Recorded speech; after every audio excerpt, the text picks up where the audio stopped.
ಒಬ್ಬ ಗಂಡನ ಮೇಲೆ ಹೆಂಡತಿ ನಂಬಿಕೆಯನ್ನು ಇಟ್ಟು ಅವನಿಗೆ ಸಪೋರ್ಟ್ ಮಾಡಿದ್ರೆ ಒಬ್ಬ ಗಂಡಸು ಏನನ್ನ ಬೇಕಾದ್ರೂ ಸಾಧನೆ ಮಾಡ್ತಾನೆ ಅನ್ನೋದಕ್ಕೆ ಈ ಕಥೆನೇ ಸಾಕ್ಷಿ. ಅಮೆರಿಕದಲ್ಲಿ ಒಬ್ಬ ಬಿಸ್ನೆಸ್ ಮನ್ ಇರ್ತಾರೆ. ಅವರು ಕಾಫಿ ಬಿಸ್ನೆಸ್ ಮಾಡ್ತಿರ್ತಾರೆ. ಬಟ್ ಅವರ ಬಿಸ್ನೆಸ್ ತುಂಬಾ ವರ್ಷಗಳಿಂದ ಅವರಿಗೆ ಕೈ ಹಿಡಿದಿರೋದೇ ಇಲ್ಲ. ಅವ್ರಿಗೆ ಮದುವೆ ಆಗುತ್ತೆ, ಮದುವೆ ಆಗಿ ಅವ್ರ ಹೆಂಡತಿ ಪ್ರೆಗ್ನೆಂಟ್ ಆಗ್ತಾರೆ. ಒಂದು ಕಡೆ ಅವ್ರ ಬಿಸ್ನೆಸ್ ಫೇಲ್ಯೂರ್ನ ನೋಡ್ತಿದೆ ಅಂತ ಹೇಳಿ ಅವ್ರ ಹೆಂಡತಿ ಪ್ರೆಗ್ನೆಂಟ್ ಇದ್ರೂ ಕೂಡ ಒಂದು ಕಡೆ ಕೆಲಸಕ್ಕೆ ಹೋಗ್ತಿರ್ತಾರೆ. ಸೊ ತನ್ನ ಅಳಿಯ ಇಷ್ಟೊಂದು ಫೇಲ್ಯೂರ್ನ ನೋಡ್ತಿದ್ದಾರೆ ಅಂತ ಹೇಳಿ ಅವರ ಮಾವ ಒಂದು ದಿವಸ ಅವ್ರನ್ನ ಕರೆದು, ಈ ಗಿಸ್ನೆಸ್ ಎಲ್ಲ ಬಿಟ್ಬಿಡಪ್ಪ, ನಿನ್ನ ಪ್ರೆಗ್ನೆಂಟ್ ಹೆಂಡತಿನ ಕೆಲಸ ಕಳಿಸ್ಬಿಡು, ನೀನು ಬರೀ ಬಿಸ್ನೆಸ್ ಮಾಡ್ತಿದ್ಯಲ್ಲ, ಇದನ್ನ ಬಿಟ್ಟು ಯಾವ್ದಾದ್ರು ಕೆಲಸ ಹುಡುಕು ಅಂತ ಹೇಳ್ತಾರೆ. ಈ ಮಾತನ್ನ ಕೇಳಿದಂತ ಆ ವ್ಯಕ್ತಿಗೆ ತುಂಬಾ ಬೇಜಾರಾಗುತ್ತೆ. ಅವ್ನ ಕಣ್ಣಲ್ಲಿ ನೀರು ಕೂಡ ಬರುತ್ತೆ.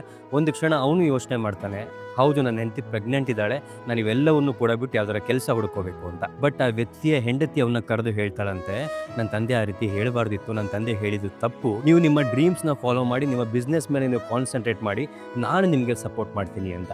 ಅವತ್ತು ಆ ವ್ಯಕ್ತಿಯ ಪ್ರೆಗ್ನೆಂಟ್ ಹೆಂಡತಿ ಆ ವ್ಯಕ್ತಿಗೆ ಸಪೋರ್ಟ್ ಮಾಡಿರಲಿಲ್ಲ ಅಂದ್ರೆ ಇವತ್ತು ನಮ್ಮ ಮುಂದೆ ಈ ಸ್ಟಾರ್ಬಕ್ಸ್ ಅನ್ನುವಂಥ ಒಂದು ಕಂಪನಿನೇ ಇರ್ತಿರ್ಲಿಲ್ಲ. ಈ ಕಥೆ ಬೇರೆ ಯಾರ್ದು ಅಲ್ಲ, ಸ್ಟಾರ್ಬಕ್ಸ್ ಕಂಪನಿಯ ಫೌಂಡರ್ ಆಗಿರುವಂಥ ಹಾವರ್ಡ್ ಶುಜಲ್ಡ್ ದಂಪತಿಯ ಕಥೆಯಾಗಿತ್ತು. ಸೊ ಒಬ್ಬ ಗಂಡನ ಮೇಲೆ ಹೆಂಡತಿ ನಂಬಿಕೆಯನ್ನು ಇಟ್ಟು ಅವನಿಗೆ ಸಪೋರ್ಟ್ ಮಾಡಿದ್ರೆ ಒಬ್ಬ ಗಂಡಸು ಏನನ್ನ ಬೇಕಾದ್ರೂ ಸಾಧನೆ ಮಾಡ್ತಾನೆ ಅನ್ನೋದಕ್ಕೆ ಈ ಕಥೆನೇ ಸಾಕ್ಷಿ. ಕಥೆ ನಿಮಗೆ ಇಷ್ಟ ಆಗಿದ್ರೆ ಈ ಕಥೆಯನ್ನ ನಿಮ್ಮ ಲೈಫ್ ಪಾರ್ಟ್ನರ್ಗೆ ಶೇರ್ ಮಾಡಿ.